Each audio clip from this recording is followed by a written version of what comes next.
that's a full minute. So let's go ahead and get started. Good afternoon. Welcome, everyone. Good to have you join us. Feel free to say hello in the chat. My name is Thomas Ostaba. I'm with Climate Kick and the coordinator of Net Zero Cities. A couple of things as we come in, and then we'll kick off. We have a chat where you can say hello and introduce yourself. But for the discussion and for questions, there's a Q&A window. So if you look at the bottom of your window, you haven't been in one of these before, you'll see the Q&A window. You'll be able to post your questions there, and we'll deal with them as time goes. We'll probably remind you as we go through all of this. But we're very excited to have everybody joining us. We've been looking forward to this session. The chat's not available. Okay, we'll see what we can do about that. I think that's happened before. So we're all learning. Thank you for letting us know that. So we're excited for this webinar and for the ones that are following next week around the Climate City contracts. As we really gear up, I think those of you may have noticed the information around the template and the guidance documents have been posted in the portal and are available to you. What we'd like to do is begin to introduce that to you as part of the process, and as your beginning this fall portion of your journey around this part of the process. I just want to add before I introduce Marina and let her take over with the agenda that over the last few weeks, I've had the opportunity at several events and meetings to meet with several of you, and in some cases actually talk about the work and the Climate City contracting process. And so it's been quite helpful to engage with you, hear some of the questions, talk together with you about how to use the Climate City contract as a tool to help cities with the mission. So and I wanted to bring that out just because I think it's important to always remember this is a tool to help the cities. This isn't a process on its own. This is meant to be a tool that's useful. So we're excited about how this is going to unfold. We have some speakers here who can share from their experiences using Climate City contracting, and we look forward to a lively conversation and discussion with you all. So with that, I'm going to pause and I'll be with you throughout, but bring Marina Leitek in from ICLEI, who's going to lead us in this webinar and introduce the agenda and the first bit of the webinar. So take it away, Marina. Thank you, Thomas. Okay, if we move to the next slide with the agenda. So yes, today, as Thomas said, we're focusing on the Climate City contract and the details of it, and you should have all received an email last night with the templates and guidance that have been produced so far. But yeah, so we're going to look at those in a bit more detail, and the commitments element in particular. Before we do that, however, we will also have a little look back and see at what we've kind of learned so far this autumn, and the great mention a few of the great examples and good practice that were shared in the previous webinars. And then we have a quick chance for questions after that. And as Thomas said, yes, I'll show you the Q&A function in a minute. And then after this, we're going to look forward and dive a little bit deeper in the commitments element of the resource pack, and actually look at the proposed kind of sections of this. And if time, we may have a short break. Otherwise, we'll run through straight onto a short discussion panel. We have some great kind of experts and also city representatives here, kind of ready to share some thoughts on the CCC process as a whole and the commitments element in particular. And then there's chance for more questions then. Next slide.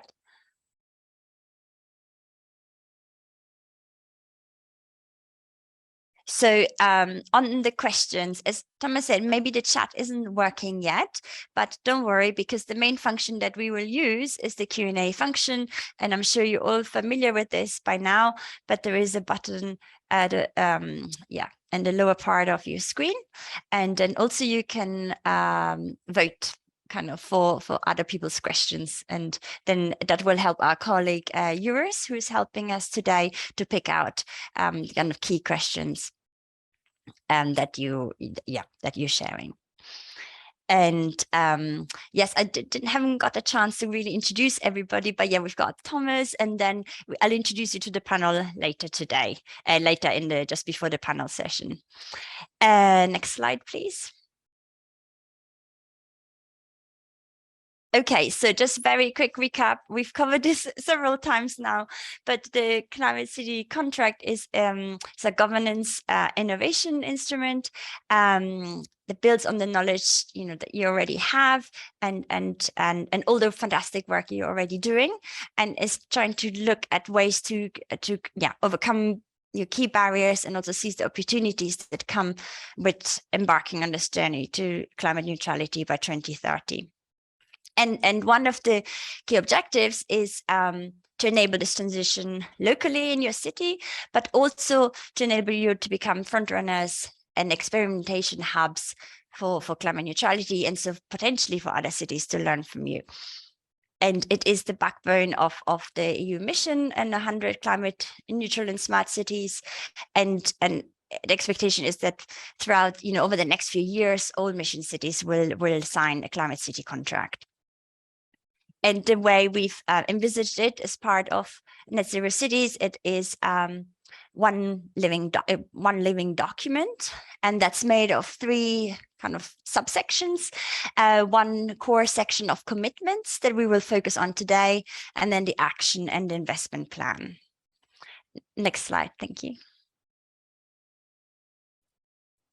And yeah, as I said, you should have received in your inbox an email called with the title "Discover the Climate City Contract Resource Pack," and that was sent by Mission Net Zero Cities, and that has all the links to the current guidance on the Climate City contract. This, I will say, is not the final guidance. This is what we're able to share so far. And then we'd like, this is your kind of chance to start looking at this and to start providing us also with feedback and start testing it and putting it into practice.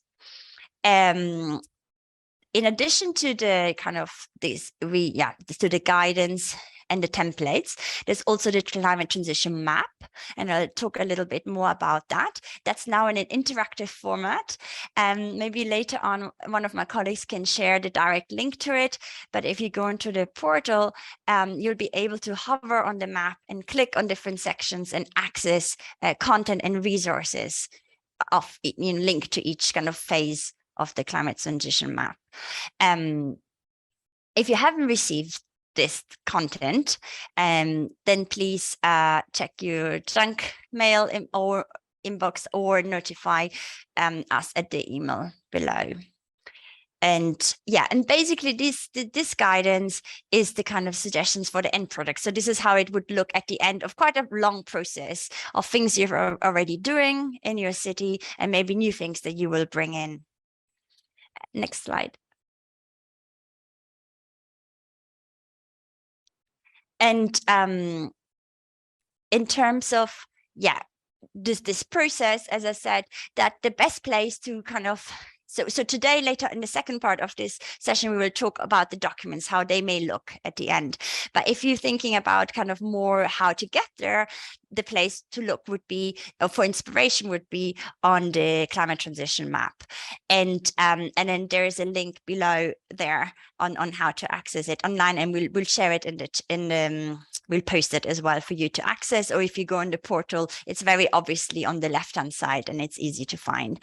But it's basically, it's been built based on experience of a number of people and a number of existing resources.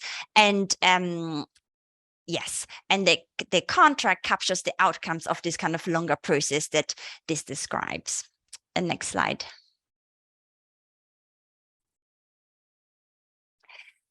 Now, as I said at the beginning, we want to do a very quick look back at what has been shared so far, because we think that will help you actually, kind of think about the implementation of the Climate City contract. So far you may have attended some of these sessions, or if you've missed them, they are all available on the portal as well. And you can access them again via the climate transition map. You can access the recordings, and you can access also the slide decks. And next slide. So this is, the previous slide, what happened so far. And then now today we've got the Climate City contract, a session on commitments. And then next week, there will be one specifically on the action plan element and one on the investment plan. Next slide. Okay, so just picking out a few of the things that were shared by our colleagues over the last few weeks, and that might be helpful for building and for approaching the Climate City contract. One of the first phase that's described on the map, even though it's not sequential, but one of the kind of key things you may want to think about is around building a strong mandate. And our colleagues shared some really great examples of doing this kind of within the municipality, so within city government. There was some great example by Valencia, by Umeå, The Hague, and Gothenburg. And for example, things like setting up a cross-departmental and cross-party team, so kind of cross-political, and where you may and then a lot of people shared about the importance of bringing in not only the usual suspects, so for example, your transport colleagues and housing and planning, but also maybe unusual, the departments that don't necessarily work directly on climate, but you could bring in under this common heading and find kind of commonalities and synergies, especially the finance team, but also other teams, social care, health. Then the other aspect that was explored was around a kind of strengthening your local ecosystem. There's some great examples by Leuven and Umeå. And there is also a great resource, again, accessible via the climate transition map called the Transition Team Playbook that gives you kind of lots of inspiration and ideas on how to approach this. And then in that session, it was also shared about engaging with other levels of government. For example, the Greek National Platform. There was some very specific advice around engaging national government. So I really recommend looking at that session if you're looking for ideas on these things. And next slide.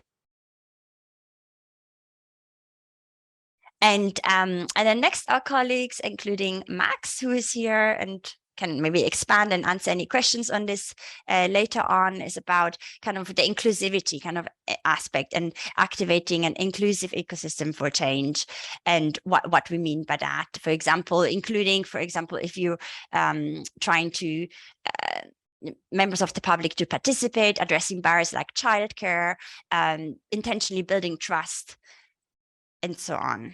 And in the next slide, in the session that Max and his colleagues shared, there's some great examples and key lessons and top tips as well. So, for example, in Bologna shared, the risk of the mistrust in institutions and the need to create new ones, where to create that kind of dialogue space. And in Gothenburg shared the importance of making external stakeholders realize that in fact they have a stake and and why they should be involved. And then Barcelona shared about kind of sharing beyond the usual suspects and even like engaging with the culture sector. Next slide.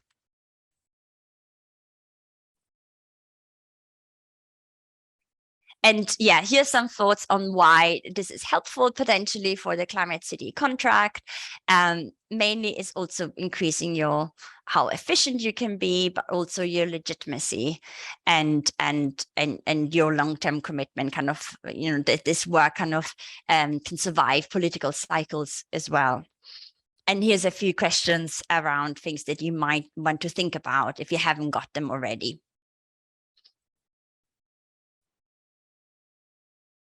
So, for example, have you set up a cross-departmental team in your city? And then going all the way, have you engaged with other cities in your country? And have you thought of ways of reaching up to other levels of regional and national government to help you kind of fill any gaps in your actions to 2030? Thanks. Next slide. Then our colleagues von Polimi and other colleagues shared some great lessons on understanding the system. So of course, so looking for, I think we can move on to the, yeah, no, it's here. So yeah, looking for patterns and looking for, looking at what kind of information you may want to draw on that you already have available, or new information that you may want to find out about all the different elements that make up your city. Linked to that is also, of course, the emissions data, and our colleagues next week may speak on that a little bit more. In terms of emissions data, there's already quite a lot of information on what kind of data to look for, and that's in the info kit for cities that was shared before you applied to the mission. But also my colleagues next week will expand on this as well. And unfortunately, sorry, the webinar examples seem to have dropped up from here, but just go and check out that webinar directly in the slides. Okay, next slide. I think we skipped this one. Thank you. And in terms of, and then the final session of these, sessions looking more at the process and the approaches was on creating a portfolio. And portfolio are kind of the actions that span across different emission domains, across different levers of change, and involve a range of stakeholders and actions. And so there were some fantastic examples shared there, for example, around mobility from Reykjavik. And for that, go and check the webinar that was shared on the 4th of October. Next slide. And our colleagues talked about the fact that there's no specific single approach to get this right, but it's all about kind of building on the synergies and the interconnections, and and really kind of building up bit by bit on that.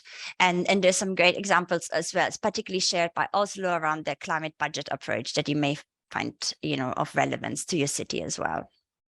Next slide.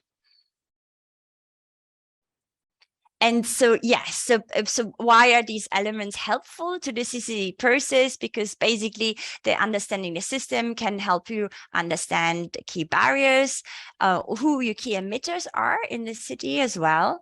And then via the co-creating portfolio is kind of about responding, how can you create coordinated interventions to respond to those. Next slide. And this is just a very quick, very basic overview of how all these different pieces fit together potentially. So most of you will have either met or will meet soon your advisors. And so you're doing a series of in-depth conversations and to understand where you're at. And this is a really precious exercise of understanding the system really, and will form the basis of your whole CCC process. And then here are some more links. As I mentioned, building a strong mandate is essential, and this particularly relates to the commitment element of the CCC. And understanding the system and co-creating a portfolio particularly relates to the action plan and the investment plan of the CCC. Next slide. Okay, so that was just a whistle-stop tour of the last few weeks, and you might want to pick this, up individually in your own time. But if you have any specific questions this brought up, this is the chance to ask now about what we've shared so far, basically. Any questions on that? No. Okay, great. So we'll move on to the next section. Thank you.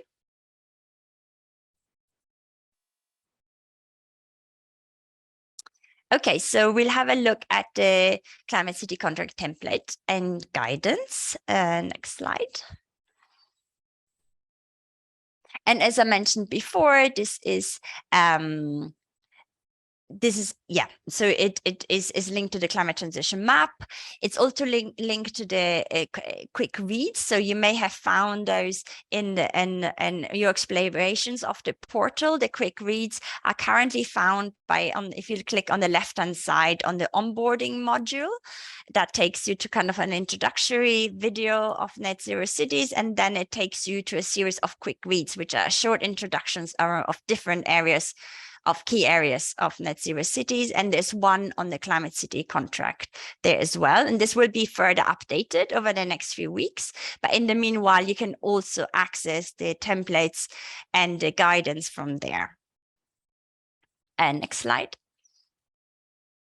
Okay, and so more in detail on the commitment, that is, I would say, yeah, so that's the kind of contract element, and that is it's at the minimum is signed by the mayor, and then ideally by a growing number of stakeholders. And you don't have to get them all there right away.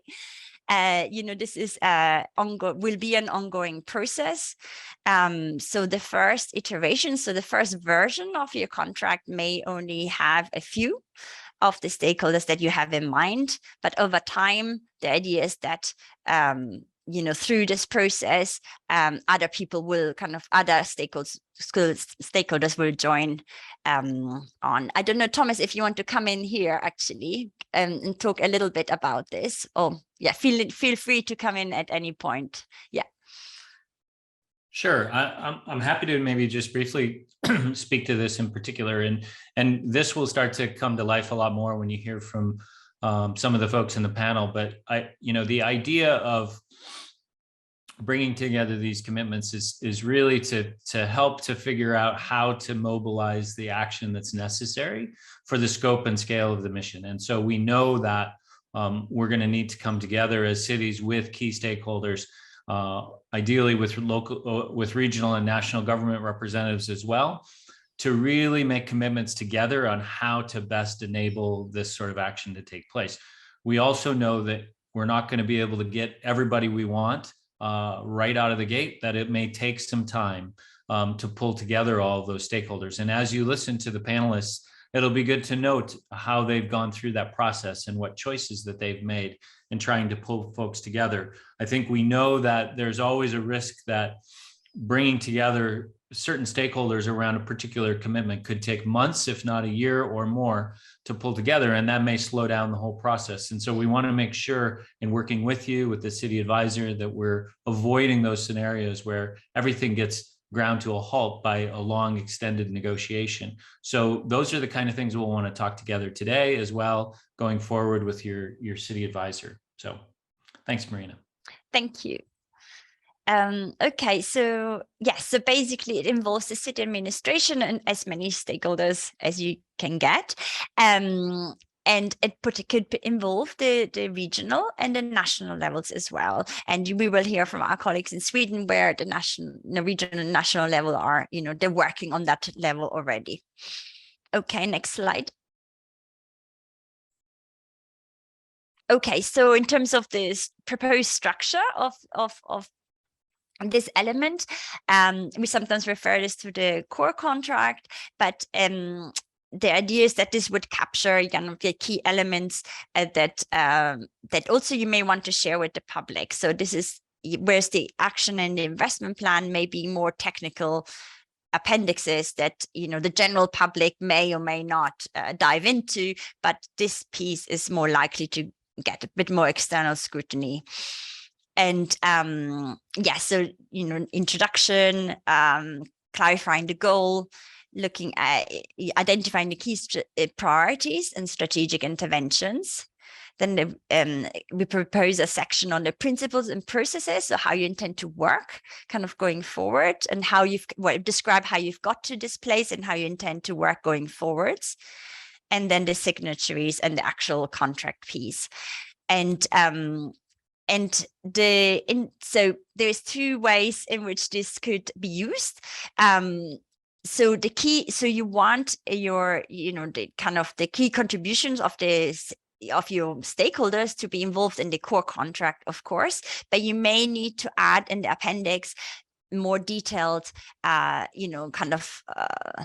detail really on what these individual agreements entail. And there's no specific guidance on that, on the level of detail, but of course, the more detail you have and the more accountable, your stakeholders also will be to yourself and to each other. And next slide. And yeah, so in the introduction bit, obviously, is your motivation to join the mission. You may want to answer these questions, why you've decided to join, what are the kind of key highlights of your city's journey to climate neutrality. You already have done a lot, so show that off, as well. And yes, and what opportunities you're hoping, kind of to create through this process. Next slide.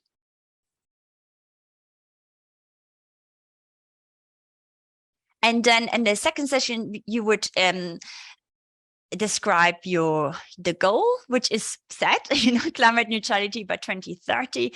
But within that, you may also kind of clarify, whether, you kind of refer back to your EOI and refer back to whether you are focusing on specific areas of your city, for example.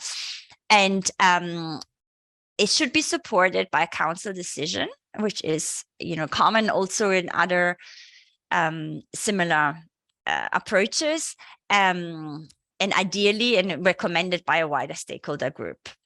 And you may want to list here also the co-benefits that you aiming to achieve, for example, ranging from kind of health to all the way to financial savings. And in terms of what questions to ask yourself here, yes, what is your goal, specifically, and refer back to your EOI.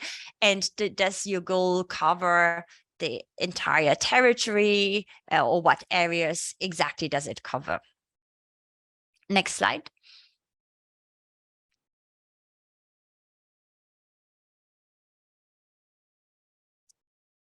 Oops, so is this, hang on. And yes, I think that heading came off here. So this should be the strategy section. Maybe go to the next slide again. Okay, so back one, apologies. So this should be, it should describe this section. Apologies, the title dropped off here, but should describe the key priorities and the strategic interventions that you would like to focus on. And maybe Thomas, you would like maybe to come in here as well. But basically, what are your, can you kind of refine? So obviously your goal is climate neutrality by 2030. And this is your space to describe on a high level how you would like to reach that. For example, by focusing on very specific strategic interventions. This should be, suitable for the ambition of the goal, so big, kind of large scale ambitious measures and interventions, for example, decarbonizing the heating system and similar of that kind of scale. I don't know, Thomas, if you'd like to come in here. Well, I think it's quite good. I think the key point here is we know from our long experience with climate action plans that they generally have a particular time horizon. And so what we're trying to do is build a bridge between climate neutrality by 2030 and what would need to happen in the next few years in order to give you a chance of reaching that outcome. That's a slightly different lens than how we normally put together our climate action plans. And so in this part of the commitment, we'll be seeking to have you sort of put out there, what are the big strategic moves that need to be made, whether it's around building energy use as noted here or in the mobility space. So we'll get into this a little bit more in the discussion, I'm sure, but that's kind of the idea there, is to create a space for what goes beyond what we normally would include in a climate action plan. Thank you, Thomas. And of course, the detail of this actually will then go into the action plan. So this is the quite high level, goals and aims and headlines really of this. And it won't be the detailed sub actions and so on. And they will all go into the more technical action plan. And you may want to specify here also what critical stakeholders you're aiming to bring in, for these strategic interventions to be successful. And also thinking of those and going back to the portfolio session that you joined or that you may listen to, that gives you the kind of idea also of the kinds of approaches that look at synergies between different elements and look at and work across the whole city really at different levels. Okay, next slide. And then we suggest you have a short section on how you intend to work. And, this whole process is based on co-creation, on drawing in external stakeholders if you can. You don't have to, because obviously this mayor signature is sufficient from a technical perspective. However, in order to achieve your goals of climate neutrality, it will be very difficult to do this in isolation. So this is all about how you're going to bring these other actors in. And you should also mention how the monitoring will be managed, the joint learning. There's a whole area that you may hear at some other point on more reflective learning on using the Climate City contract as a process to really also evaluate of how effectively you're working, as a city on climate neutrality. And there's much more detail in the guidance, in the commitment guidance on this, and how to integrate some of the suggestions that you've heard so far, which are optional, but you might want to integrate them into this element in particular. And next slide. And then finally, there is the actual contractual bit, which is the contract is not legally binding in that sense. It is more of a MOU. However, you also want to get, you want to have this kind of signing up. It could be, our colleagues from Sweden may tell us a bit more about it. It could be also a very celebratory occasion to do that, and you may want to use that to kind of showcase what you're doing more widely, and to celebrate, within your city or more, or jointly with other cities. And this is, of course, doing this might be the most time-consuming element of all. And as Thomas mentioned earlier, you don't have to get everyone at the table right away, for this to be a good start. Yeah. Next section. Next slide. And then, as I mentioned, so if you wanted that more detailed, the space to create these more detailed individual agreements, that can and should happen as well, and that will really help you as well. And that can take a variety of form, but as I said, the more specific, the more measurable it is, the more it will likely help you. And next slide. And just a quick recap, apologies for the bright colors here, but basically, so the introduction is your motivation and your highlights, and what your city has kind of achieved so far. The 2030 goal includes, this political backing as well as the wider stakeholder backing, if you can. The key priorities in strategic interventions, at least 3 or 4, big, impactful, not necessarily big, but synergic, looking at these interconnections. In terms, kind of specify your principles and processes, and then your signatories whose relevance and the number will increase over time. There may be, I should add, there may be some signatories there that will be make or break you in terms of emissions are particularly significant actually, but they might be the hardest to get. For example, we were talking about with port cities and so on. I know some have excluded the port, but if you have included, if you've over time, this may change, for example, or if you have included the port, that relationship may take time to kind of develop to an effective one. And yes, and this is the rest of the kind of structure. I don't know, Thomas, if you want to add anything to this bit. Yeah. I don't think so. I think, we've covered a lot of the basics here, and we get into the specific tangibility of how to use this as a tool. I think then we'll start to raise some questions about how to balance moving very quickly and urgently versus taking the time to negotiate, et cetera, and what the level of commitments look like, et cetera, how that relates to an action plan process. So I would say we'll take some questions if there are some, but let's go into the specific examples. Okay, so yes, so this is a good chance to ask any clarifying questions on any of these elements that I shared. Bearing in mind that in terms of there are suggestions at this stage. However, you may have heard about the mission label. I don't know, Thomas, if you want to come into that as well. Yeah. That basically it's recommended you think of it in this way and include these things, because this is fairly aligned with what is likely to become the mission label as well. That's right. We're in the middle of conversations with the EU mission team and the entire commission group that oversees the missions about the validation process and the mission label. And it's not quite final yet, but we're moving as quickly as possible, both determining what the label will provide to you as cities in terms of benefit, whether access to funding or what have you, as well as how the validation process will unfold. And so that process is meant to be really about recognizing the commitments that are being made, the plans that are in place. It's not meant to sort of evaluate how have you done so far, but what are your plans going forward as it relates to this goal? Because these tools are meant to be empowering in terms of organizing and building authority and clarity about how to take action. So there's that information will be coming quite quickly as you're beginning your early parts of this process.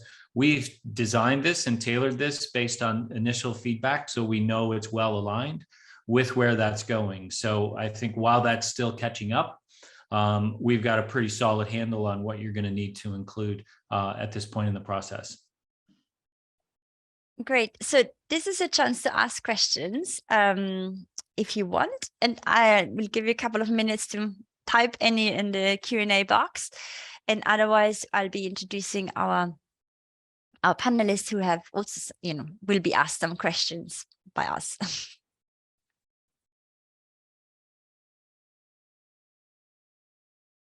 No, it seems all very clear. Okay, that's great. All right, we've got our first question. Oh, do we? Okay. Yeah, I'll just read it out for you, and then we'll pick it up. It says, "Hi, do you think there's a possibility for a city to complete the Climate City contract in time, but still not make it to complete their actions? Or the CCC will have most of the problems, funding, et cetera, solved?" Okay, I think maybe a couple of us might want to speak to this. I'll buy my colleagues a little bit of time to think about how they'd like to respond. So I think in the Climate City contract process, first and foremost, this is about trying to bring together stakeholders and make commitments about what you're going to try to do. And so I think completing the Climate City contract by definition will happen before you actually do those actions. And then as you look to iterate and develop maybe a second version, and you'll hear from Sweden and Spain how they've done that, you'll be looking to change and adjust the commitments, just like you'll be changing and adjusting your action plan to reflect what you've accomplished based on what you sought out to do, and then what you would need to do instead or in addition to build upon your process. So we would expect cities to complete these Climate City contracts laying out, here's what we're going to do. And then later there'll be a chance to look back at how did that go? What did we learn from that? And then what's the next iteration need to do in terms of commitments that we need to make and details that need to go in the action plan. So I'll stop there and see if any colleagues want to add anything. Maybe I was thinking maybe Julio or Osa, based on the experience in Sweden and Spain. Would you like to go first, Julio? No, go ahead, and I can go after you. I'm Osa Minos. I'm part of the Viable Cities program in Sweden, working with 23 cities and 5 government agencies on the Climate City contracting process. What we've kind of stressed along the journey is that we need to move really, really quickly. This is about acceleration. This is about doing things more bravely and more impactfully than we've ever had. So it's not about doing the Climate City contract in a perfect manner. It's about getting started. So that is really, I think, a key part.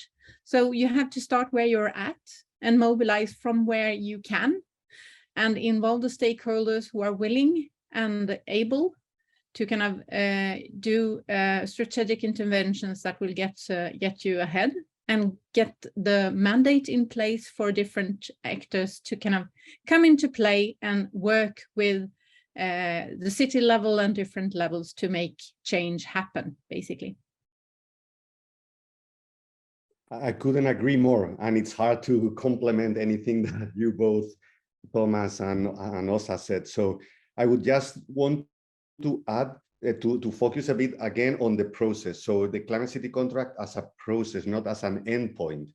And if we assume this, we won't expect, you know, a fully developed climate action plan and climate investment plan for the first iteration, right? Because it's a process. So as Åsa said, for the Spanish cities, and there is some people representative from Spanish cities here, so if they want to speak up, that would be great again. But they are working on their commitments now and the way they can overcome the barriers, and focusing on creating the space and the capabilities to make this happen, rather than on a specific final action plan, you know, but also identifying what is missing and incorporating this in the current commitments to work on what is missing in the coming months, so that the iterative process is real. It's not just an oxymoron, right? The current commitment comes with a way to assess and evaluate and adapt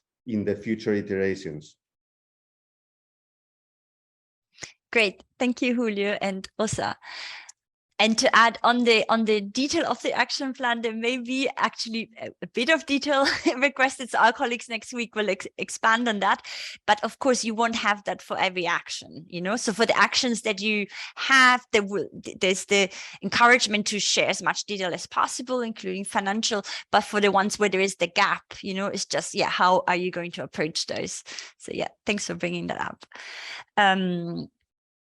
Okay, so Thomas, there's a couple of questions on the 2030 goal. Do you want to speak to that?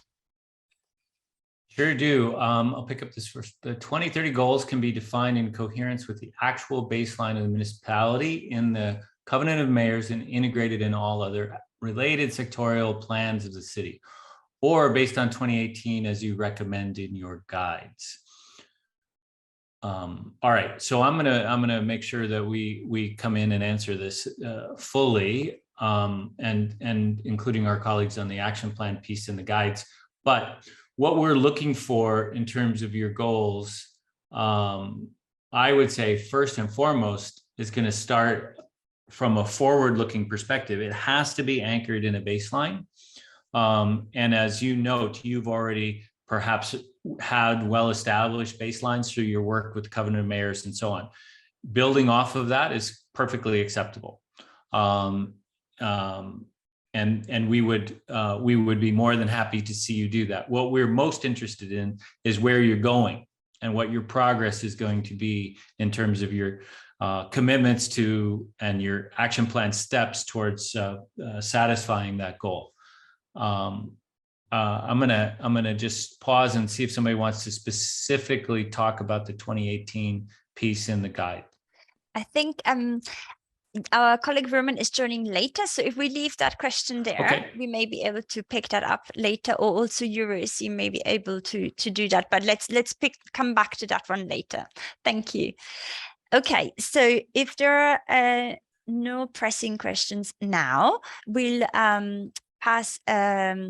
We'll move over to our panel. So if we'd like to introduce our panelists, so we do have Åsa again from Viable Cities. And Åsa, do you want to tell us a little bit about your role at Viable Cities? Yes, I'm Åsa Minot, so I'm part of the program management team at Viable Cities. We're a strategic innovation program, which is kind of, as its core, is working on the mission for cities to become climate neutral and sustainable by 2030. So that is basically what we do. And I am part of the team collaborating with our stakeholders, including 23 cities here in Sweden and 5 government agencies and loads of other stakeholders. Great, thank you, Åsa. And then you've already met Julio, I think in other sessions as well, but a very quick intro. Yeah, thank you. So I'm professor at the Technical University of Madrid in Spain, and similar role as Åsa at Viable Cities. So developing the national platform to engage both cities that are within the mission. In Spain, there are 7 cities, but also trying to attract and bring non-mission cities to also make a similar transformation in Spain, and not only for cities above 50,000 people, but also smaller cities. Thank you. Thank you, Julio. And then I'm really excited to have here 2 city representatives, one from Lahti and one from Florence. So Elina, would you like to introduce yourself? Hello, everybody. My name is Elina Ojala, and I work as environmental director in the city of Lahti in Finland. And my team is very cross-sectoral, so I think it's a good starting point for this kind of CCC process to start with. And happy to be here today in the panel. Great, thanks for joining. And Alessandra from beautiful Florence. Yeah, hello everybody, I'm Alessandra Barbieri. I'm the manager of the European Funds and Project at the municipality, but I'm also the contact people for the Smart City Plan and of the climate challenge that we are facing. For that, since 10 years, we have been built up within the municipality, a task force, let me say, from energy sustainability to climate neutrality, made from 20 people across all the department within the municipality, and we are working together through these big challenges. Very happy to be here. Thank you, Alessandra. And then Bob, are you there? Yeah. Yeah, hi. Good afternoon, everybody. I'm currently the Climate Neutral City Advisor on the Net Zero Cities project, but today I will be mostly talking and contributing from my experience as a former deputy mayor of a small and poor and conservative city in Belgium, in the north side of Belgium. So I will be mainly giving input from that perspective. Thank you. Thank you, Bob. And last but not least, Max, who will be facilitating this next conversation. Hi there. Yeah, I'm Max. I'm part of the Net Zero Cities Consortium as part of the organization Democratic Society. And I'm really excited to be able to facilitate the conversation here amongst our experienced participants. So perhaps we'll just jump right in. I think a useful starting points for cities and individuals who are new to this concept and kind of trying to think through it in their heads, what it will look like. It can be helpful to name what some of the early barriers might be in kind of understanding what you might come up against. So I'm curious, maybe I'll start with Åsa and Julio to speak from the experience you've seen in your cities. And then we'll move to everyone else. But maybe Åsa, can you speak to some of the kind of major barriers that cities might face as they take on particularly the commitments process of the CCC, and alongside those barriers, if you've seen successful ways of approaching them? I'll try to start doing that. And I'd like to say as a starting point that as many organizations, municipalities and public administration organizations are kind of struggling with silification of their activities. So there's a lot going on. There are many activities, but it's not necessarily kind of coherent, and there is a very difficult kind of hurdle to get across in terms of getting an overview on what is actually done. So I think that is one of the main barriers, actually kind of tying together the different things that actually can contribute to cities becoming climate neutral and sustainable for 2030. And one point that we try to address that is to build teams that cut across different administrative boundaries within the organization, and then continuously build an arena for interaction with stakeholders within the city, across different sectors of society, but also in between different levels, from the local to the regional to the national and even the EU level. So it's about kind of an iterative fashion of tying things together and tying stakeholders and people together and building the capacity for change collectively. I think that's such a great kind of tying element, really feels very fitting to the work. Julio, would you mind kind of answering the question? Yeah, thank you. And Osa, we didn't talk before, and you said exactly the same as I was thinking too. So it's incredible that I would talk about the silos. So I mean, there is so many barriers, but if I have to select one, the silos, right? And I'm sorry, but I'm almost reproducing what you said, but I think I can provide a circular view. So if you think of the city as circles, we can think first of the city council, and there is barriers across departments. So one solution to change this is creating cross-departmental groups or teams that work together in the city council. Then another circle is the sectors. So we tend to work on mobility or buildings or energy, but we need to also break down these silos and work together between different sectors. And then a solution could be the portfolio. So developing a portfolio that it's about interconnected actions that work simultaneously in all the sectors, right? That's the second circle. Then the third circle is the stakeholders in the city. So we know that we cannot do this alone. Anyone cannot do this alone. So the city council needs all the other stakeholders. So private sector, we know, research organizations, other public organizations, NGOs, and so forth. And maybe a kind of idea to make this happen is the multi-stakeholder platforms that cities are working on within the Climate City contract. That's the next circle. Then, so city council, sectors, stakeholders, and that's the whole city. And then we can move to the region, and then the country. So member state or whatever the country we are looking at.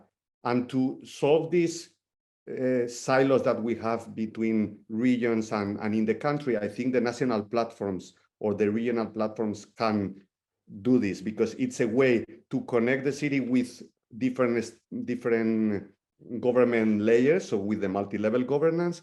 But also what I think it's important is breaking down silos between cities. So cities tended to compete against each other. And I think one important issue in the mission is the collaboration across cities. So these platforms that can support a way to collaborate between themselves, I think that's a way to break down the silos at the regional and national level.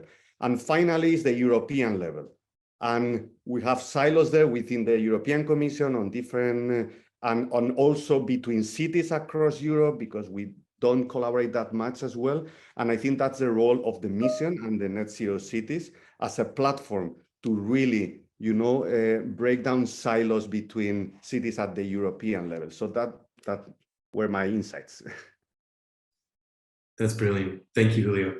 I think, again, this kind of points at an area of overlap with Asa and the idea of the arenas that you're working in, and how you can think about which signatories at each arena, or in each arena, in each circle, really empower the process to be effective, the urgency. So super helpful. Thank you. This kind of comes from a little bit of seeing it going and speaking from that experience, but I'm curious now to pull in representatives from cities that are kind of seeing the work unfolding. So maybe Elena, I'll ask you first, as you're thinking about the process of building on commitments, what are you foreseeing and seeing as barriers, and how are you addressing them or thinking to address them?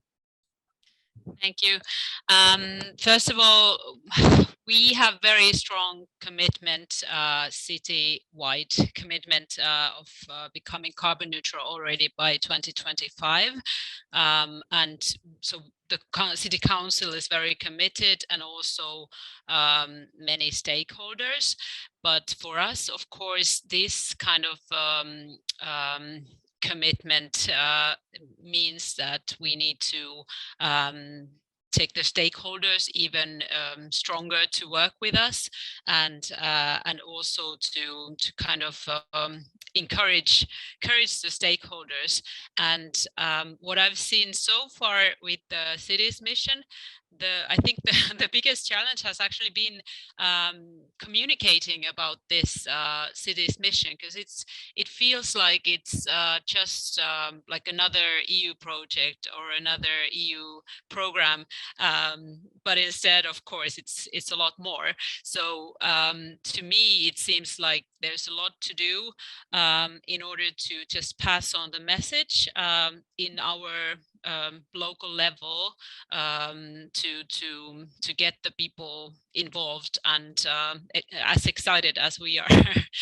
But yeah, so we are as a city very committed, but we of course need to get the stakeholders awake. We need to get the local business and everybody to join this. And of course, like, even if we have been doing a lot already, there is still silos, of course, and a lot of barriers to overcome. So there's a lot to do, but of course, this is something that we are very happy to work with. And another thing I wanted to highlight is, because somebody was asking that would it make sense to work together with different cities, and at least to me at this point, it feels like it would make sense to work on a national level with this, because then of course we come from similar backgrounds, the Finnish cities, and also our Ministry of Economic Affairs and Employment is interested in being a signatory as well, and also the Ministry for Environment in Finland. So that also kind of brings these Finnish cities at least together, and I don't think it's a bad thing to get some support from other cities. But of course, like, working with other cities more internationally would make sense too. Thank you. I think that's really helpful, and it's interesting to hear who's expressing interest in becoming signatories, and how you're kind of building that kind of interest as well. I just got a note that Asa would be interested in kind of building on one of these points. So maybe I'll ask if you can do that now, Asa, before I bring in our next participant. Thank you, Max. Thank you, Elena. I just wanted to kind of pick up on one point. You said that this is not just another kind of EU project. It's kind of more than that. It's going beyond that, and it's more long-term strategic process that has to involve a lot of people. And I really can echo the experiences in Sweden, both from the cities and from all levels, basically, that we actually have to kind of really start to think and do in a different way, not project-based, but really looking at how can we align different efforts from different organizations, different processes, in order to have more impacts in becoming climate neutral. So it's a lot about communications and going beyond that individual project, whether it's collaborating with my colleagues within my city and making them work with me on mobility. I, who am an urban planner working on kind of, I don't know, policy issues and such. So that's really something that I can echo from the experience that we have in Sweden. Thank you for clarifying that. Yeah, thank you both. So I'm going to turn this over to Alessandra to speak a bit from the Florence example of kind of the barriers and how you see approaching them, or if you've already had some, it'd be great to have like a really specific example of ways that you've broken through some of these barriers. Okay, thank you, Max. Let me say that at least at Florence level, we had approved some years ago, it was the 2016, the Smart City Plan, the path toward neutrality up to 2050 at that time. And that this was our starting point also to have the opportunity to talk with not the main stakeholders, but also people trying to convince themselves to be agent of this change, because you cannot achieve anything at city level if you are not involving everyone, starting from people that are using the city, just to make an example. So we have been trying to convince people that they are fundamental in achieving this path. So for us, the mission was an opportunity to reveal in a way the path that we are doing and trying to make a step further, because it is true that we already have a sort of plan already co-created and co-share with at local level. But it's true what Lina has been said, that this is an opportunity to enlarge our view according to the needs of the other cities, mainly in the view of multi-level governance, because let me say that at least in our experience, I can say that there's a sort of two kinds of barriers, not just one, unfortunately.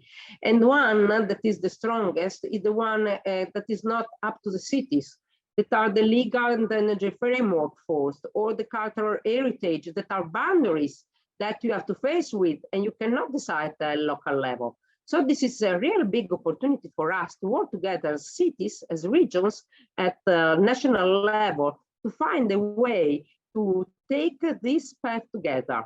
And in Italy, we have really a few, let me say, days ago, it's 1 month ago, subscribed national level a pact, let me say, an agreement, memorandum within the national level, and all the 9 cities involved, the 9 national cities involved in this mission, to work together to find a way to achieve by 2030 this target. Because let me say, the main barriers right now is to convince people not to act because they are already convinced, but make them act faster, because 2030 is very close. So we have also to take the challenge to be real practical. And this is the worst things, because let me say that I think that cities are already committed, because the history of sustainability is very strong overall in Europe. But what makes the difference is, as also Lina has been underlined, is the time in which you are expected to do it.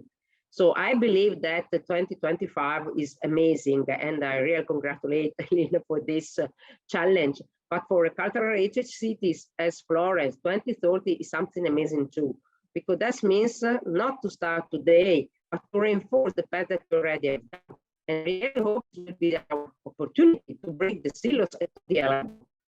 They've been trying to do it within the municipality. I think this is already working, but it's not enough.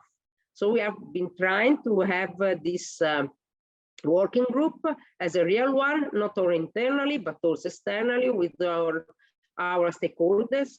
Private partners are fundamental, but one difficulties is that you can commit themselves. Of course, big enterprises at local level, we have this group of enterprises, so we are already leading with them on the territories, but the general manager can, let me say, involve themselves practically just for a couple of years, because they are changing so fast.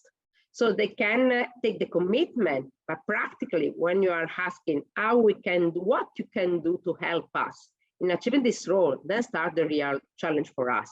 But I'm sure that this mission gives us the opportunity to look in a different way to the way that we are already working and do it better. Thank you, Alessandra. And faster. Yeah, I think this point about speed is one that I want to return to at some point. But before I do, I want to give Bob the chance to speak to the work in the city that you were deputy mayor in, and even maybe from your perspective as a climate neutral city advisor, kind of thinking about what this commitment process takes, the kind of specific kind of barriers and how to address them. Yes, thanks, Max. And of course, already thank you for highlighting the other barriers of the silos and the multi-level governance, because it gives me the chance to focus on another barrier that I have encountered, and that's a very fundamental one of the climate crisis and CO2. Of course, with this Net Zero City project and the European scale is like fundamental for the climate issue, but this has a global dimension, and it has a time dimension that surpasses that of political cycles and also of generations even. So if we want to build a mandate that's beyond 5%, 15% of, or 25% of the already convinced, we need to translate this climate issue into political and social translation into the local level, and maybe even into the target groups and individuals specifically. And of course, you will never be able to convince everybody. I mean, some people benefit the status quo, but it's about raising a voice of who do benefit it, and translating the message of climate change to what's in it for me. I think that will be vital of building this mandate. The solutions are already there. We know the various dimensions of climate change. We know that the spatial dimension, that there's for 8 square meters of parking space, we could even say in a spatial perspective of the city, isn't it more beneficial to use these 8 square meters in another way? So it can have as a terrace, for instance, it can raise a much more added value than that as a playground. There's a health dimension of air and noise pollution, the economical dimension of capital flowing out of your local community for the import of fossil fuels. I mean, for my small city of 20,000 inhabitants, even before the Russian war, we already paid 40 million euros each year for the importation of fossil fuel. That was more than our annual city budget. So in all discussions, whether there's been a lot of question of how do we raise the initial capital to build this climate fund, there is the money. That's the money that's flowing out of your community. There's a social level, a huge social level of community building that comes along with sharing of cars, PVs, roofs, the collective community gardens, etc. And that's maybe a point which feels unnatural to us. There's a very identitarian and nationalistic movement or dimension combined with this climate issue, and it's also about energy security, strategic autonomy and independency that we have, or we may be reluctant to use, but are important elements in building a mandate that surpasses that one of our classical allies. Yesterday, I even read an article that there's a gender dimension in the use of cars. So, I mean, there are a lot of things that we do, and what is in the program now described as co-benefits, for cities that might be the core benefits, and they're translating this to new audiences. So I think if we want to make this commitment a success, it's about translating it and looking strategically where the partners are and knowing how to address them. These are really fantastic points. Thank you, Bob. I think there's something about this point you're making about the solutions that are already there that can meet multiple dimensions of need. And in some ways, it's being able to identify whose needs are being met by that that solution, because that's a really powerful way of bringing people on board to a process that they otherwise might not have seen themselves in relation to, and really kind of progressing the transition in a really effective way, which I'm only going to ask, I'm going to float this question just to Asa and Julio, and then we'll have one more for the whole group. But I'm curious if you can speak to, this idea of bringing more people on board, speaking to these different arenas. There's something to me about how this improves the effectiveness at which this transition can happen efficiently. I think sometimes it feels like this can slow things down, but I think what I'm hearing is that actually finding these kind of dimensions of solutions, finding these partners, is a way of actually moving the whole process a whole lot faster. There's a speed that ends up building. I'm curious, maybe I'm misreading and I'm misunderstanding, but maybe you can speak to the relation between this process and achieving the ultimate goal, kind of effectively and efficiently. Does this make sense? So maybe Asa, if you can kick us off. Yeah, I can say something that I think it's we've discussed quite extensively in Net Zero Cities context, and also in the context of Sweden and elsewhere, about new modes of radical collaboration being needed. So it's actually, I think, a really interesting aspect that we have seen emerging across the cities in Sweden, that when we find these collaboration patterns, when we can mobilize, for instance, conversations about the investment flows, about the budgeting processes across different strands of the kind of the realms of what makes a city work, what makes a city function, then a lot of kind of new ways of addressing the challenges that we have emerge. So I think it's a lot about radical collaboration and building capacity to collaborate in new ways. And the thing is here, this is nothing that you can kind of read up on and learn from a kind of academic standpoint. You just need to do it, basically. So it's the specific setting of the city, the specific setting of a region or a national setting, like in Sweden. You have to work with what is there and collaborate with the stakeholders that you need to address in order to make things happen. And this is an experience-based process, I would say. So this is about collaborating and doing it in practice. I think that's really cool. Julio, can you jump in? I would ask to be the first next time. So I can, no. And I was kidding. So I have three, but I would work a bit on the radical collaborations piece, right? Because I totally agree with Osa. But I have three specific examples at three of the circles we talked about before, right? So when we talk about the city council, we all suffered in all cities, for example, permitting problems, right?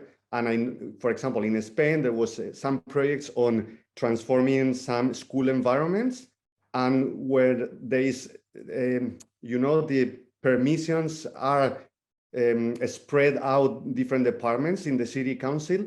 So working in this cross-departmental way in a mission team can really speed up the process, because if they are all together working, they will reduce the time, they will be all engaged, and they can work on this project much more efficiently. That's one way to realize the speed and efficiency. Second example, if we talk about the circle of different stakeholders, what we've experienced with tackling some problems in the city is that when you really bring together people from private companies, from NGOs, from the city government, and from academia together, then collective intelligence happens. And as Olga was saying, new ways of approaching emerge. And there is examples, for example, with new business models with, for example, like electric cars, or new solutions that can you know, bring a more efficient way of speeding up and scaling up the solutions, right? And the third example is at the national or regional level with the platforms. For example, in Spain now, we are working on a multi-city program to retrofit at least 1 million households in 8 years. So working together, all the cities across Spain, they gain scale, so it's much easier to negotiate with construction companies.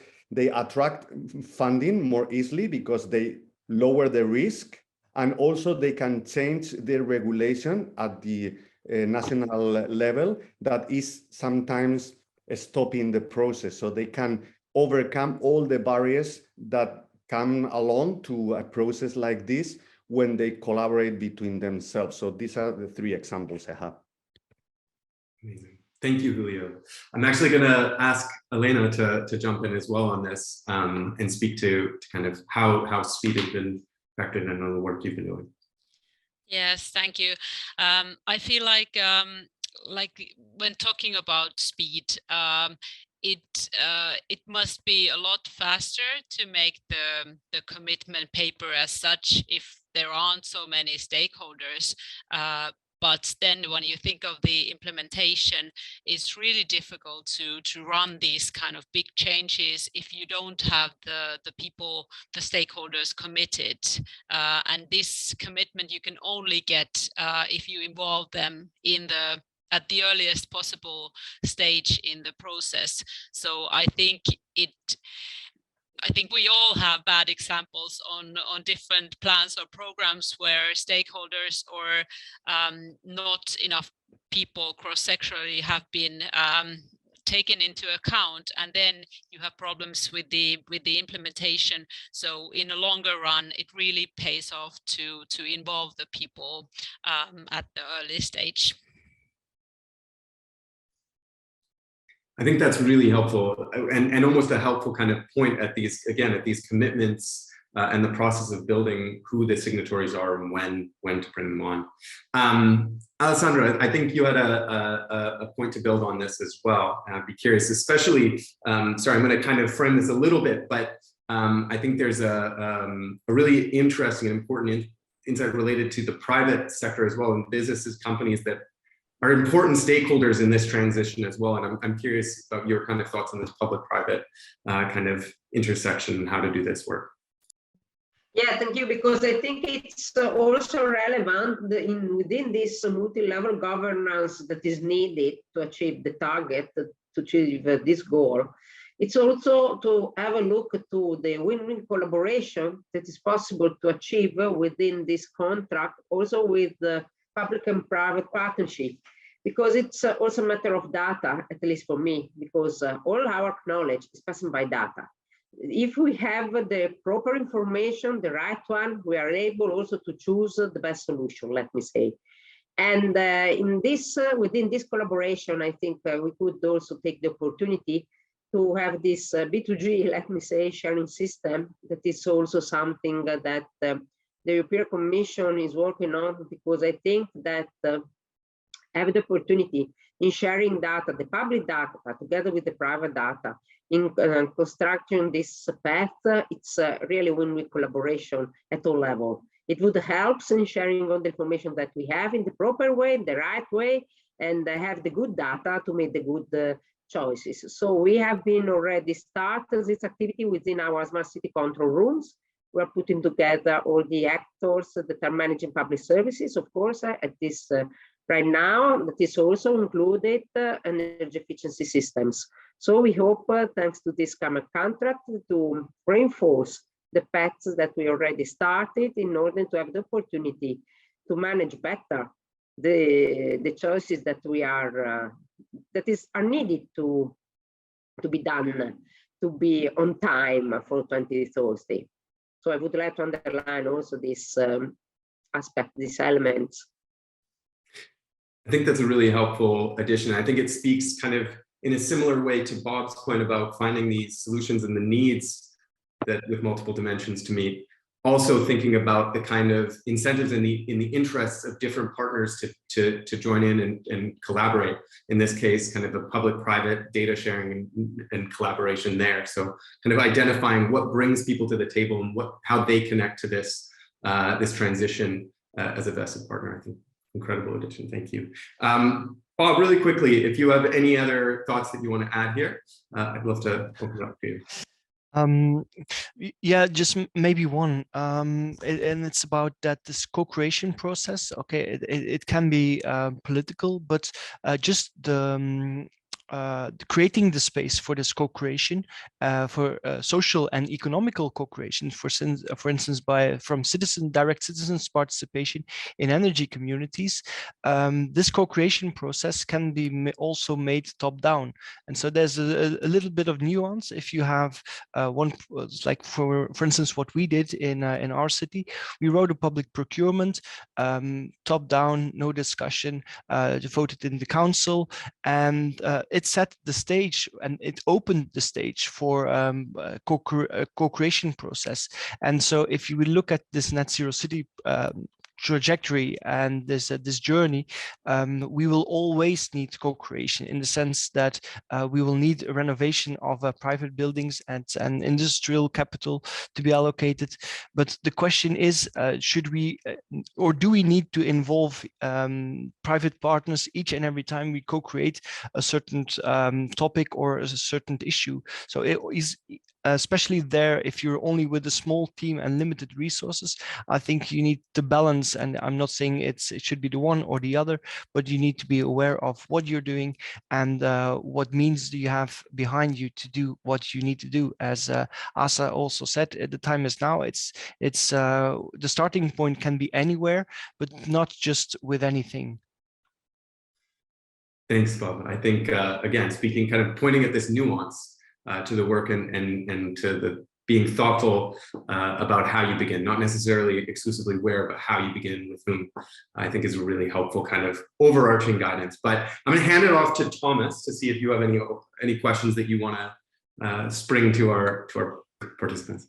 I don't have any specific questions, but I'd like the panelists to possibly sort of pick one in the context of the Climate City contracts, and Osa and Julio have a better opportunity to do this. Pick one maybe non-city stakeholder and talk about how the process was sort of introduced and how they engaged with that process, what your reflections are about the ability to get non-city stakeholders, utilities, financial institutions and others to really come in with a meaningful willingness to make commitments. Because we know all too well from our work, they're happy to come to conversations and talk, but when it comes time to make firm commitments, that's often where things kind of slow down and become very difficult. And so, one of the things we want to make sure is that this helps us to change those dynamics. And so I think it'd be great to just use examples, because that makes it very tangible. It's easy to talk about in general terms, but if you could draw upon some of the examples of conversations you're having, and maybe Julio, you want to start by not directly connecting it to the commitments in the CCC, but talking about the way you've been working with the financial institutions.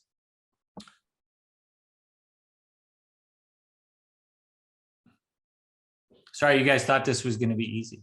So, yeah, wow, easy question. So let's start with one reflection first. Sorry, I think we have to think, and that's what we are trying, moving from transactional relationships between the city and different stakeholders to transformational relationships.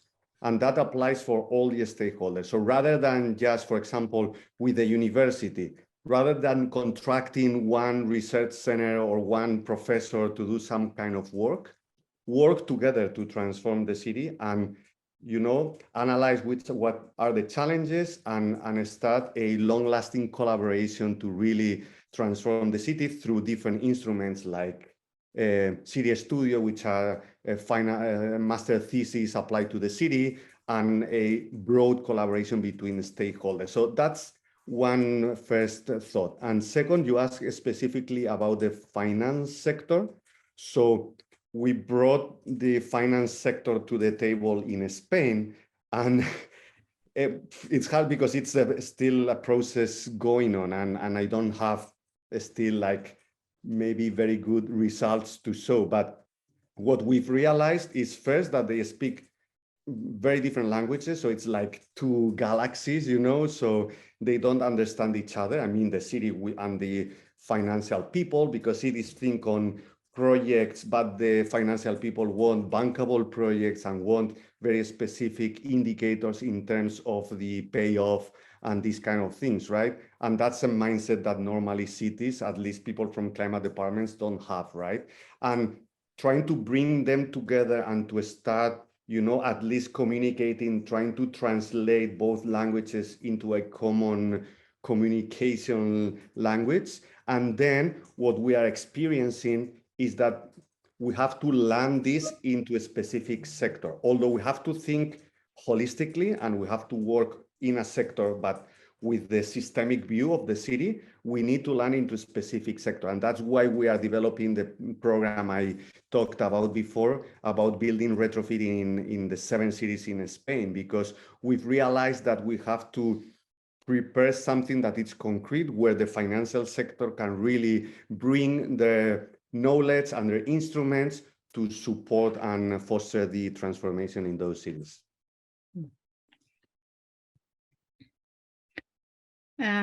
Shall I? Yeah, Osa, go for it. Yeah, I'll give you 3 examples of non-city stakeholders. One is in the city of Malmö, in the southern part of Sweden. We have kind of a construct with the city, climate city contract, where we have signatories from the city level and signatories from the national level. But in each city, there is also a mobilization locally. So in the city of Malmö, for instance, they have a local climate city contract, which at the moment involves some 200 stakeholders. And they're from different sectors, from building and construction, from energy, from real estate and mobility and such and such. And they also have kind of an agile roadmap for construction for climate neutrality in Malmö. So there are loads of different stakeholders involved there, including about 50% of the emissions in scope 1 and 2. So here is a kind of very, very diverse set of stakeholders already involved. At the national level, we are working with 5 different government agencies, including transportation, energy, innovation, regional development, and well, sustainability and built environment. And they're actually working across the government agencies together. So they have set up across government agency work. So they have an innovation team across government agencies.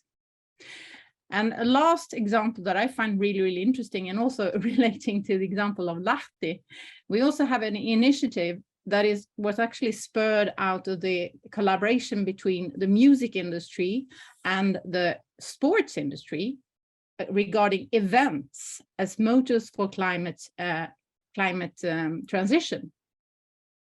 So this is now being kind of one part in, for instance, the city of Göteborg, their climate transition work, because they work on events for looking at how can events be motors for climate transition in spurring new behaviors. So this is really, really interesting. And I know that Lahti has the first climate neutral hockey team. And that is kind of, how can we kind of spur different norms and behaviors through things that people really care about, like music, like sports, like coming together in events and such. So that can be arenas for prototyping the future of climate neutrality.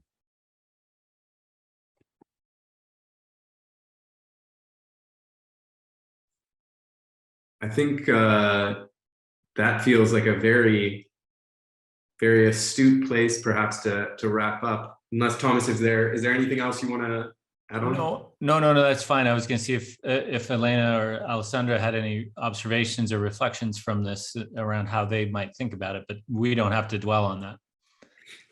I have a follow-up question. So first of all, I want to encourage participants to post any questions. This is your chance to ask us questions, so please use it. We do have a bit of time after this, so do post any doubts or any, you know, anything we haven't covered, anything you need more detail on. This is the time to ask now. But I had a quick question just to Elena and Alessandra. What do you think is the first thing that you will do on specifically on the commitments element?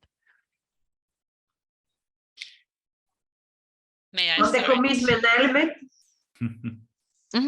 Yeah, On go the ahead, commitment element? Yes, yeah. So maybe Alessandra, go first. So yeah, if you're approaching, Okay.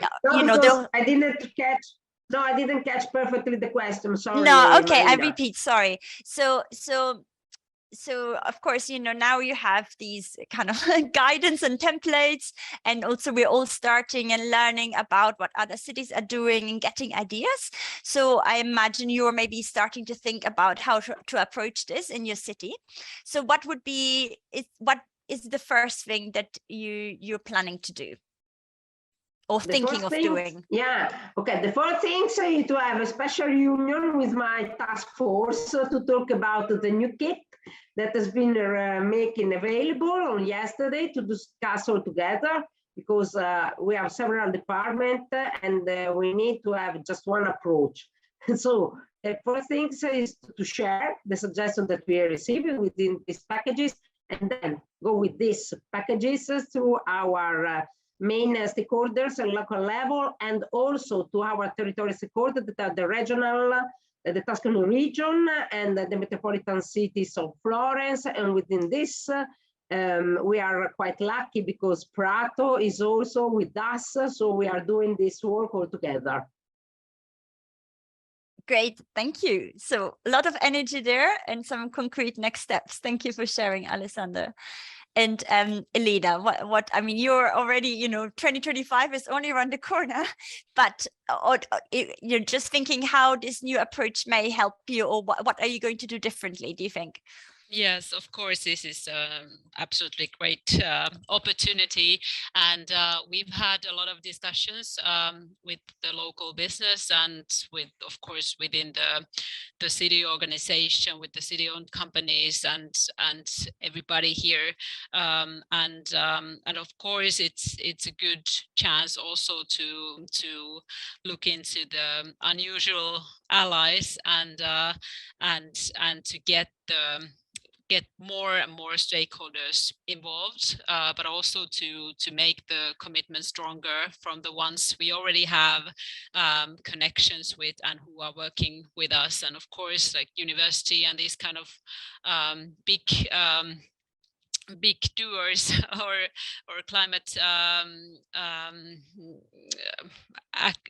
the ones who can make a big difference, they need to be involved in this process in the future as well. And yes, nice that you mentioned our carbon neutral ice hockey team. I will put the link in the chat so you can look more into that. And that's also about communication, how we can reach the people who are maybe not that interested in climate issues, but in hockey games we can reach some of our new audience with this theme.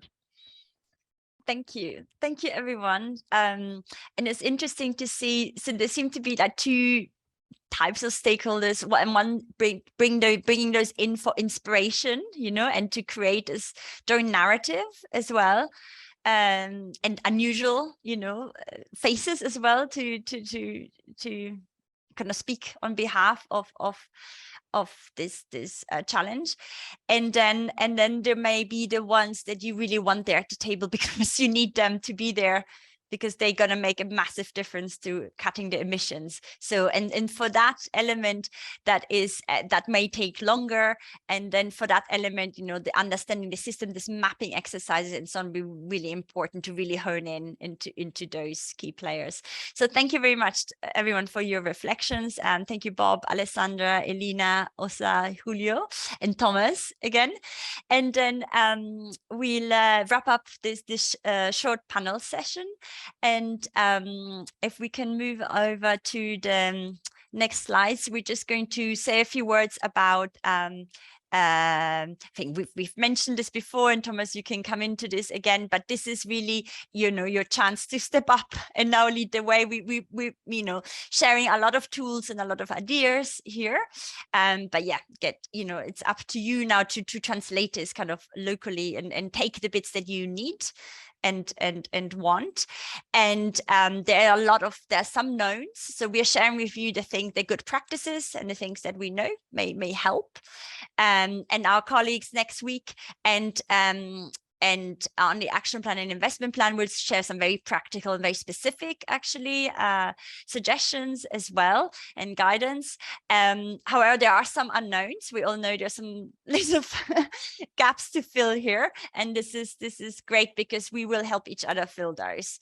And there is the journey is based on ambition. It's also based on thorough monitoring, you know, knowing, you know, how is this journey going. And again, our colleagues next week hopefully can expand a bit more on that.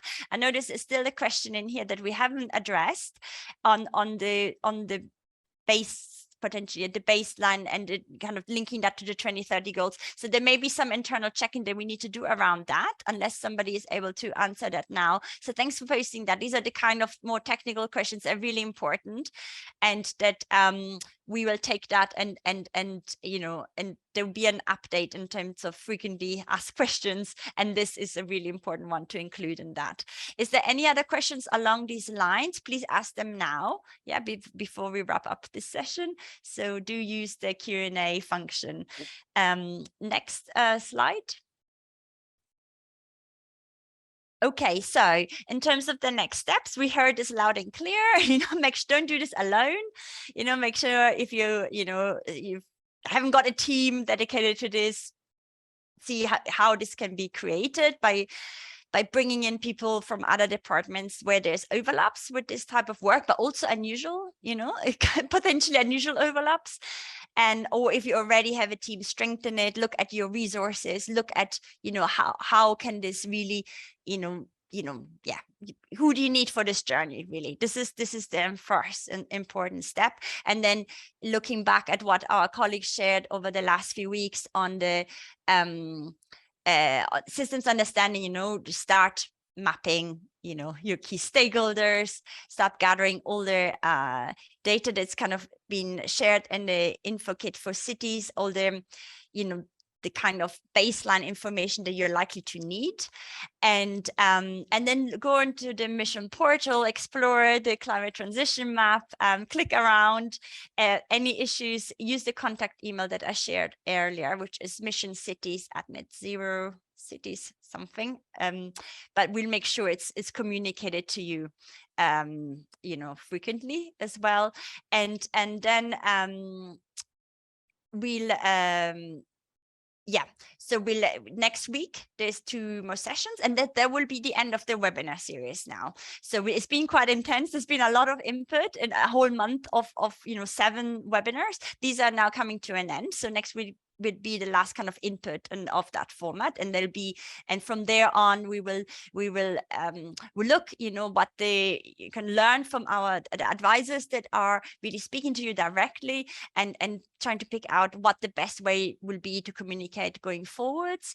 And there's some more in-depth FAQ sessions planned for November. So if you have specific questions on the specific elements of the Climate City contract, there will be a chance again to ask those in November, and also ask via the advisors who can then, you know, get that information from us as well. And then coming up will be hopefully soon more details on this CCC, on the label. And Thomas, can you add anything else to this? Yeah.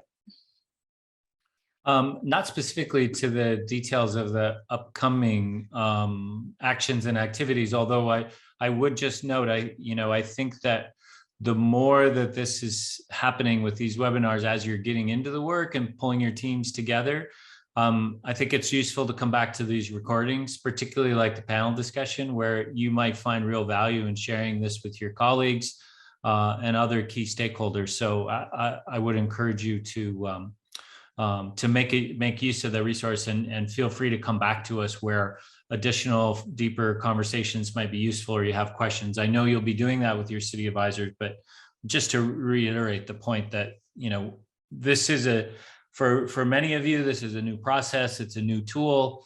I think there's a strong belief from the Commission's perspective based on experience that this is going to be helpful.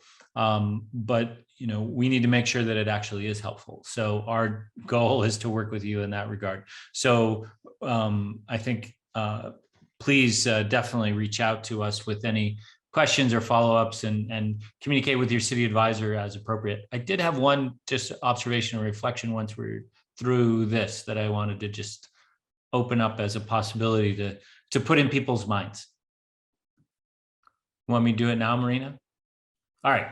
So a few weeks ago, and I'll start with a very specific example just to make it tangible. But a few weeks ago, I was in Warsaw at the Polish Energy Forum, and all of the Polish cities in the mission were there, together with some representatives from the Polish government. And of course, like everywhere, they're talking about the energy crisis and what's going to happen and what can they do. And I think one of the things that came out of that was that there's a real need for, in our case, a real need for us as a mission working with the cities to sort of come to grips with how the mission may be relevant in those conversations at the European level, as well as helping the cities work with national governments in their response. And I think if we're looking at this at the sort of general interest level of the news, you don't hear much about cities and their role in responding to this issue. However, cities have a huge role in responding, both in terms of mitigating the serious crisis of high prices and maybe constrained supplies of energy, but also the role cities have in accelerating the transition, which is what this mission is all about.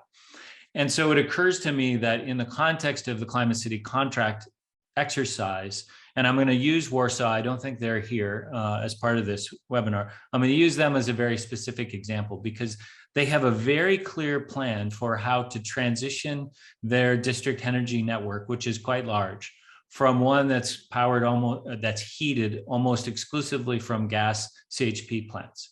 But they're prevented by national regulation from being able to do that. They actually have a plan in place. And so a Climate City contract could be a tool that brings the national regulatory officials together with city government to negotiate on how to do that. Now, in general terms, that sounds like, yeah, how's that going to change anything? But we're actually in a crisis situation. And I think this allows us to engage in a different context and to try to overcome established relationships and ways of working. So I think that as you think about in your city, how to use the Climate City contract to engage external stakeholders, there's a very topical and really quite pressing issue to start talking about. And that could be a real foundation for starting to bring stakeholders together, starting to build some early commitments to work together, et cetera. And we've had only a very brief conversation about this at the commission level, but I think there is a recognition that this mission and the cities who are part of it have a bigger role to play in responding effectively to the crisis than we probably read about in the news or hear about in the news. So I just wanted to raise that, not to get into it in any depth. We can share more information as that makes sense, but we're definitely paying attention to that. And we want to, if that's something that's driving priority action and discussion at your city, we want to make sure we're paying attention to that issue as well. So I just wanted to put that out there as something that's really emerged. I was in Milan talking to all the Italian cities, same exact issue, right? And Leuven hosted an event with many of the DGs from the commission, same issue came up. Talking to Malmo yesterday, their transition, their gas transition issues, same set of issues. So we know that that could be an entry point in the CCC process where you want to bring stakeholders who might not otherwise come to this table, might not be ready to make commitments. They may approach it in a different way under the current circumstances. And it's not that those circumstances are good, but we want to use those to drive the sort of changes that we can. So anyway, thanks, Marina. Thank you, Thomas. That's a great reflection, also a good way to wrap this up. And yes, so I hope you can join our colleagues next week. And in the meanwhile, have a look through the action plan and investment plan guidance. So they are quite dense, especially the action plan guidance. There's a lot to it. So you may want to allocate a little bit of time before the session next week in case you have questions that need clarification. Okay, thanks very much again to all our panelists and Thomas, and especially thank you all for joining. See you next time.